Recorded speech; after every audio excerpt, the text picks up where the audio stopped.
ስሜ በላይነሽ ፈለቀ ይባላል። የመጣሁት ከሆሳዕና ነው። እግዚአብሔር አምላክ ያደረገልኝ እኔ ጂሰስ ቲቪን በጣም እከታተል ነበር እና ጂሰስ ቲቪን በመከታተልበት ሰዓት በቃ ሰው ከኤችአይቪ ከካንሰር ከተለያዩ በሽታዎች ሲፈወሱ ያለው እና በጣም እየተገረምኩ ያየሁ ባለቤቴ ስራ ይሄዳል። ከስራ ሲመጣ አብርሃም አቤት እና ቶሎ የሆነ ጂሰስ ቲቪ የሚባል እንትን አለ ፕሮግራም አለ። ያን ፕሮግራም ና ተመልከትማ ስንት ሰው ተፈወሰ፣ ስንት ሰው ዳነ፣ ከውጭ ሁሉ እየመጡ እየተፈወሱ እየዳኑ ነው። ኧረ ተው እዚህ እንትን እንሂድ አዲስ አበባ ነው እንሂድ ስለዋለሁ። እሺ ብሎ እኔን ደግሞ ሂጂ እስኪ አንቺ ሂጂ መጀመሪያ ይለኛል። እሺ ብዬ መጣለሁ ወደዚህ ማለት ነው። መጥቼ ተጸለየልኝ። ሲጸለይልኝ በቃ እኔ የመጣሁት በእምነት ነው። በቃ ምንድን ነበር የታመምሽው? እኔ ኤችአይቪ ፖዘቲቭ ነበርኩኝ። ለ12 ዓመት መድኃኒቱን ወስድ ነበረ እና ያንን እንትን ብዬ እሳቸው በሚጸልዩብኝ ጊዜ በእምነት በቃ እጃቸውን የዛን ጊዜ ያየ ሰው ሁሉ እብድናት ሳይሉኝም አይቀሩም። በቃ እጃቸውን እንደዚህ ያዝ አድርጌ ለመሳም ነው በቃ ስታገል የነበረው። ከዛ ያንን ዘይት ከቀቡኝ በኋላ ወጥቼ ሄድኩ። እንደገና ተመልሼ ወደ ሆሳዕና ሄድኩና አጋጣሚ ሶዶ ሰው ማስመርመረው ሰው ነበረ። እዛ ሄድኩኝ። ከዛ ኤችአይቪ ምርመራ አላችሁ ወይ አልኳት። ለምን ትመረመሪያለሽ አለችኝ። በቃ ራሴን ለማወቅ ፈልጌ ነው አልኳት። ራስሽን አታውቂም አለችኝ። እኔ አላውቅም አሁን ለማወቅ ፈልጌ ነው አልኳት። እሺ ግቢ አለችና ገባሁኝ። ከዛ ሰጠሁ። ቆይ እስኪ ያሉኝ ሰጠሁ። ሁለተኛ ሰጠሁ። ስሰጥ ንጹህ ነሽ አለኝ። እሰይ ጌታ ይባረክ። የኔ ጌታ ይባረክ። እግዚአብሔር ለኔ ድንቅ ነገር ነው ያደረገልኝ። ይባረክ እግዚአብሔር ለኔ ድንቅ ነገር ነው ያደረገልኝ። ተባረክ ተባረክ ተባረክ።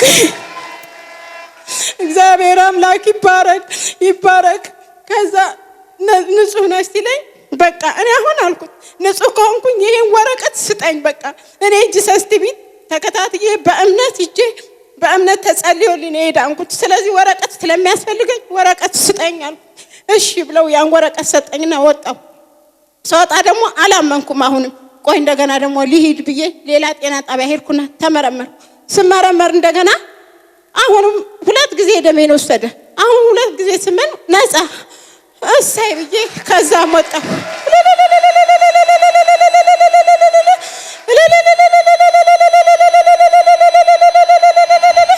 ከምን ነፃ? ከምን ቅዱሳን ከምንድነው ነፃው? ከኤችአይቪ 12 ዓመት። ስንት ዓመት? 12 ዓመት። ስንት ዓመት? 12 ዓመት። ስንት ዓመት? 12 ዓመት። ስንት ዓመት? 12 ዓመት። ስንት ጊዜ ተመረመርሽ? 6 ጊዜ። ኢየሱስ ያድናል። አረ እልልታ ጭብጨባ ያንሳል። አረ እልልታ አሁንም ያንሳል። እግዚአብሔር ይባረክ። እስቲ ጮክ ብለሽ ንገሪኝ።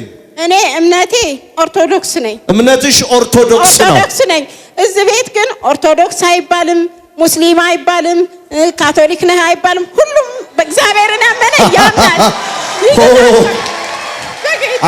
አረ ነው በቃ ይፈወሳል። ስለዚህ በቃ ያው አጠገባችሁ ያለውን ሰው ጨብጡት። የቅባት መጠን አለው በሉት። የጥሪ መጠን አለው። ያለችውን ሰምተሃል ወይ በሉት። በምንም አይነት ሃይማኖት ውስጥ ብትሆን ሩሩ የሆነው አባት የሆነው አዳኝ የሆነው የናዝሬቱ ኢየሱስ ይፈውሳል።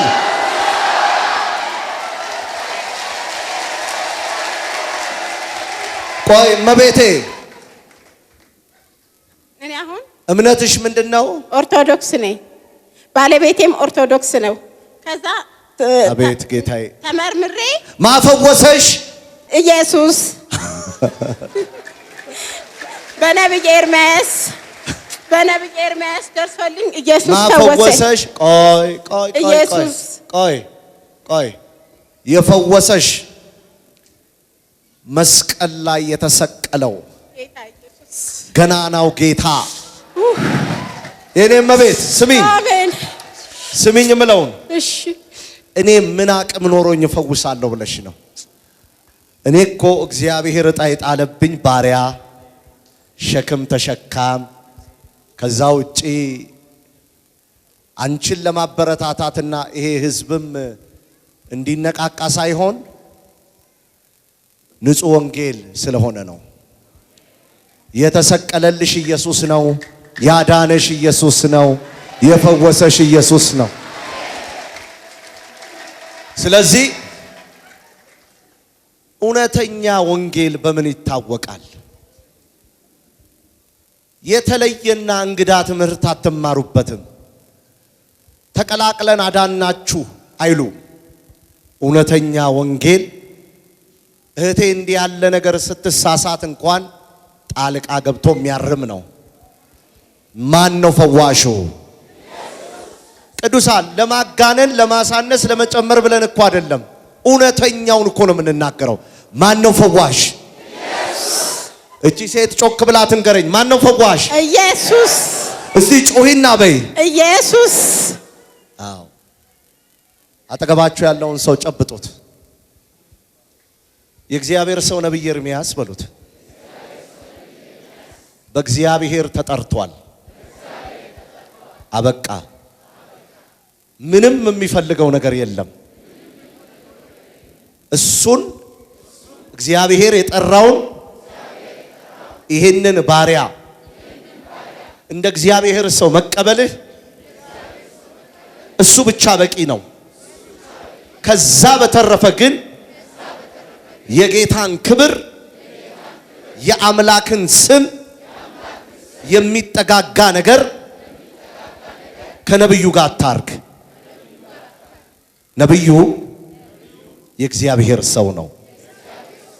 በሱ አድሮ ሁላችንን ነፃ ወጣን። ነፃ አውጪው ግን የሥራው ባለቤት ታምራት በስሙ የሚሰራ ህዝቡ ሁሉ እስቲ አንዴ የናዝሬቱ ኢየሱስ ክርስቶስ አሜን አሜን። ፈዋሽ ማን ነው? ኢየሱስ። እስቲ ህዝቡ ሁሉ አንዴ ኢየሱስ። ስትጠሩት ደስ ካላችሁ ድገሙት። ኢየሱስ። ፈዋሽ ማን ነው? ኢየሱስ። አዳኝ ማን ነው? ኢየሱስ። ሰውን ከካንሰር የሚያወጣ ማን ነው? ኢየሱስ። ሰውን ከበሽታ የሚፈውስ ማን ነው? ኢየሱስ። ሰውን ከኤችአይቪ የሚፈውስ ማን ነው? ኢየሱስ። ትንቢት የሚያናግር ማን ነው? ኢየሱስ። አጋንንትን የሚያስወጣ ማን ነው? ኢየሱስ። ሰባራውን የሚጠግን ማን ነው? ኢየሱስ። ክብር ሁሉ ለሱ ይሁንለት። አሜን።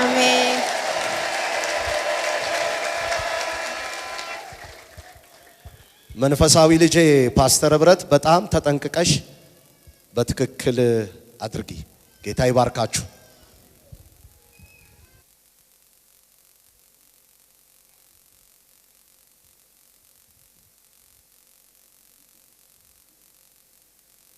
እግዚአብሔር ስም የተባረከ ይሁን። አንቺ አሁን ከኦርቶዶክስ ቤተ እምነት ነው ወደዚህ የመጣሽውና ለ12 ዓመት መድኃኒት ስትከታተይ በእንደዚህ አይነት ማለት መድኃኒት በሌለው ህመም ስትሰቃይ ነበር። ወደዚህ ስትመጪ ግን እንዴት ነው እግዚአብሔር እንዲፈውሰኛል ቶሎ እንዲነጻ ያወጣኛል ብለሽ አስበሽ ነው የመጣሽው ወይስ እንዴት ነበር አመጣጥሽ? አዎ ማለት እኔ በቴሌቪዥን ስንት ከውጭ እንኳን ከኢትዮጵያ ከውጭ የመጡ ካንሰር ስንት አይነት በሽታ ሲፈወሱ ሳይ በቃ በዛ በማመን በእምነት ነው መጥቼ እዚህ ልፈወስ የቻልኩት። በእምነት ነው በቃ አምኜ ነው የመጣሁት። አምኜ ተፈወስኩ። በቃ እግዚአብሔር ረዳኝ።